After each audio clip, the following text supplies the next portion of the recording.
there is. What do you need? Ask you something? Ask away. What can Templar do exactly? Essentially, they're trained to fight. The Chantry would tell you that the Templars exist simply to defend. But don't let them fool you. They're an army. The other main purpose for a Templar is, of course, to hunt mages.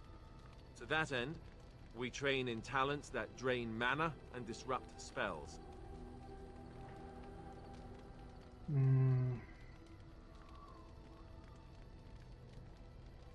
Have you hunted many mages? No, I never actually became a full Templar. Duncan recruited me before I took my vows. I was only present during one harrowing. The ritual that they test the mages with. It's not unlike our joining, really. And just as deadly.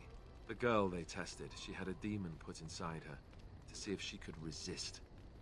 And she couldn't. We had to end it quickly. I have to say I didn't have much interest in becoming a Templar after that.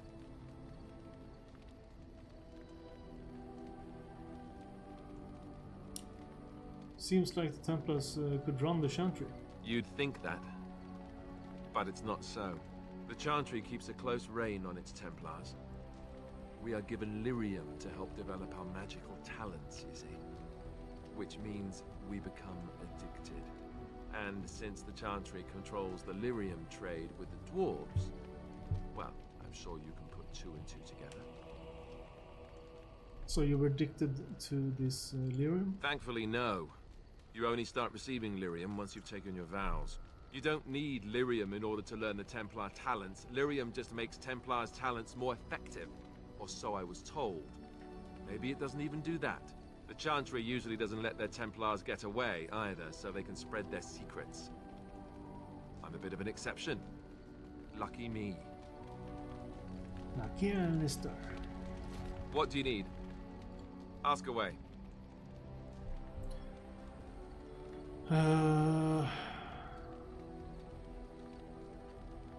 Why have you remained a Templar if you hate the Chantry? Have you seen the uniform? It's not only stylish, but well made. I'm a sucker for good tailoring. I thought Templars were heavy plate mostly. That's just in public. In private, we have these yellow and purple tunics, right? Much more comfortable, and you don't break the beds when you jump on them during a pillow fight.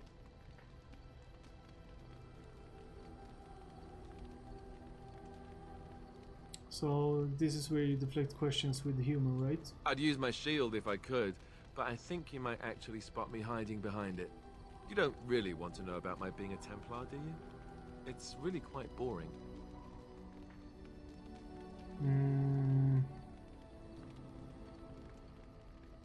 I do really want to know, yes. Poke, poke, poke. Tell me everything about your life, Alistair. All right, if you insist. It's not like we have anything better to do, right? The truth of the matter is that I did hate going to the monastery. The initiates from poor families thought I put on airs, while the noble ones called me a bastard and ignored me. I felt like Al Eamon had cast me off unwanted, and I was determined to be bitter. But I took some solace in the training itself, I guess. I was actually quite good at it.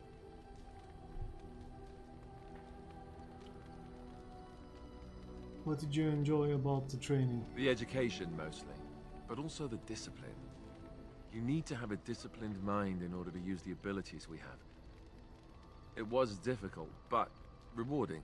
I never really felt at home anywhere, though, until I joined the Grey Wardens. And Duncan felt my Templar abilities might be useful for when we encountered Darkspawn magic, so I kept it up. What about you? Do you have anywhere you consider home?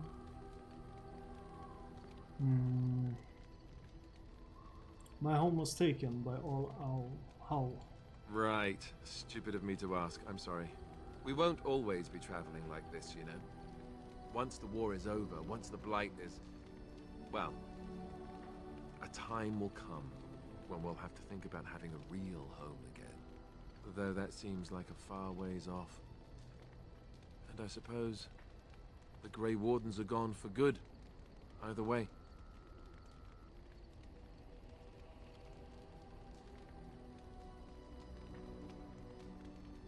they can be rebuilt. I suppose you're right. We can create new Grey Wardens, but we'll never get back those we lost. I wonder if it would ever feel the same. Anyhow, now I've sidetracked us. We'd better get back to what we're supposed to be doing right now. What do you need? That's questions. Ask away. So how did you become a Grey Warden? Same way you did. You drink some blood, you choke on it, and pass out. You haven't forgotten already, have you?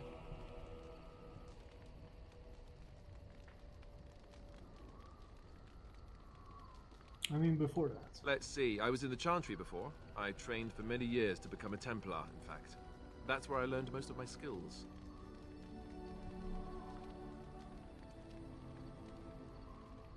What skills might those be? Well, it wasn't an easy life, you know. I don't know whether or not you've noticed, but I'm not exactly the Chantry type. The Grand Cleric didn't want to let me go. Duncan was forced to conscript me, actually, and was she ever furious when he did. I thought she was going to have us both arrested. I was lucky.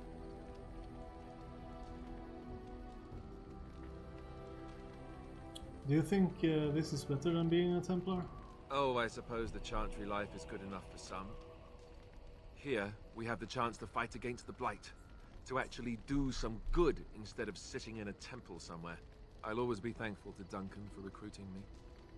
If it hadn't been for him, you know, I wouldn't have.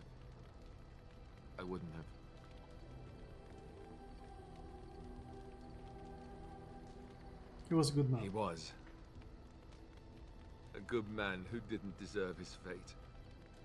That much I'm sure of. Come on, let's go. I think I'm done talking. I'm done talking. Okay, let's see. Morgan is... she's over here.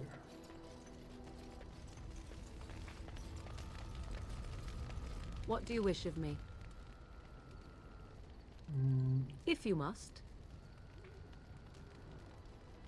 How did you become a shape-changer? I was not born such. 'Tis a skill of Flemeth's, taught over many years in the wilds. The chastened have tales of we witches, saying that we assume the forms of creatures to watch them from hiding.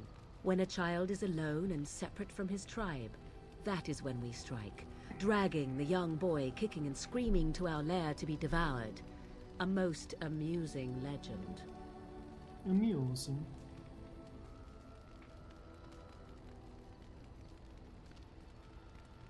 That does sound like something you do. Oh? I truly doubt that children would be worth the effort. They are filthy, smelly things full of tears and snot and trouble. That said, I cannot speak for the tastes of my mother. She has, after all, lived a very lengthy time in the wilds and done many things I know nothing of. Why do you ask? Is there something specific you wish to know?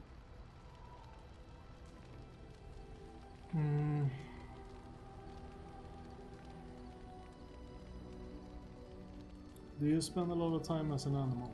There were nights when the wilds called to me, 'tis true. You look upon the world around you and you think you know it well. I have smelled it as a wolf, listened as a cat, prowled shadows that you never dreamed existed. But my life is as a human. I am under no illusions to the contrary.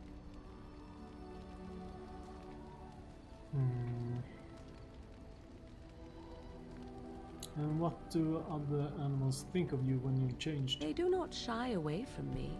To their senses, I believe I seem like any other of their species. As to what they think, I truly cannot say. Just as I am still human, no matter my form, they are still animals. Thus they cannot speak, even were I to ask. Can you change into other human forms as well? The form of an animal is different from my own. One may study the creature, learn to move as it does, think as it does. In time, this allows one to become as it is. I gain nothing by studying another human. I already am the same as they are. I learn nothing. So the answer is no, my human form is the only one I possess. I've never heard of magic like that before. No? 'Tis not unheard of in the remote corners of the world. There are traditions of magic outside of the circle of magi, despite what those mages would have you believe. Some of these traditions are old, indeed, passed down as carefully guarded lore from one generation to the next. The zealots of the chantry would uproot all such practitioners if they could, but as luck have it, some still exist. My mother is such a one.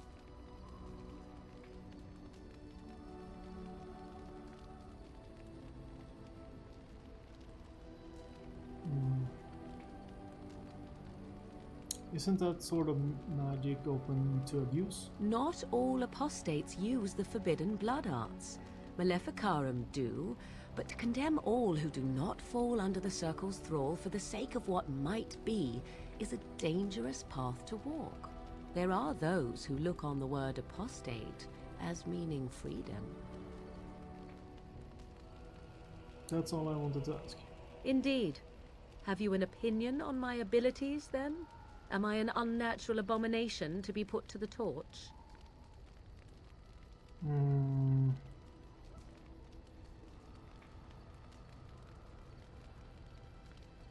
I think your abilities sounds quite useful. Oh, you're simply full of surprises, little man, aren't you? But enough of such talk. Let us proceed, lest the dust gather on us. Let's see. What do you wish of me? I should ask If you you something. must.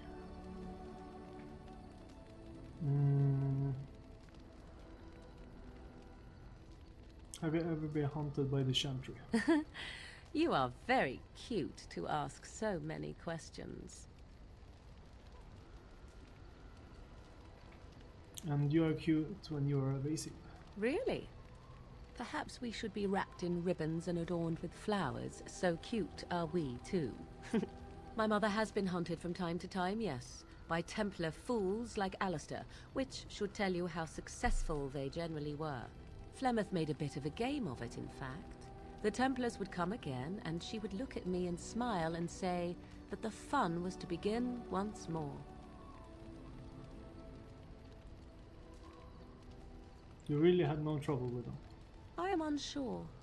I was too young to understand, and perhaps 'twas bravado on Flemeth's part, or perhaps she was merely amused. I will never know. Flemeth would warn them once. 'Twas a warning they inevitably failed to heed. And then the true game began. Often Flemeth would use me as bait. A little girl to scream and run and lure the Templars deeper into the wilds and to their doom. Oh, that's... Did you actually kill them all? Me? No, I never did any of the killing, until later. And even then, Flemeth was a glutton for that sort of thing. Thankfully, the wilds is a vast place. Once they found us, Flemeth would simply move us elsewhere, and we would be lost within the forest once again. I did not understand the danger we faced until I was much older. I had never heard of apostates or maleficarum.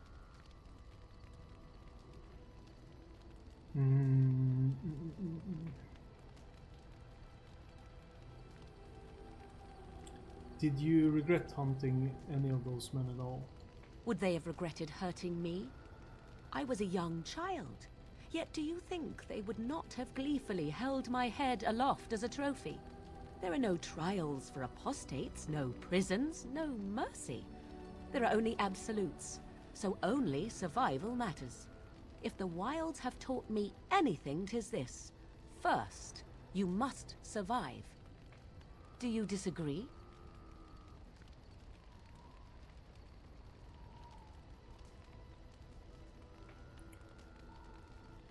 Absolutely. There are worse things than death. Oh?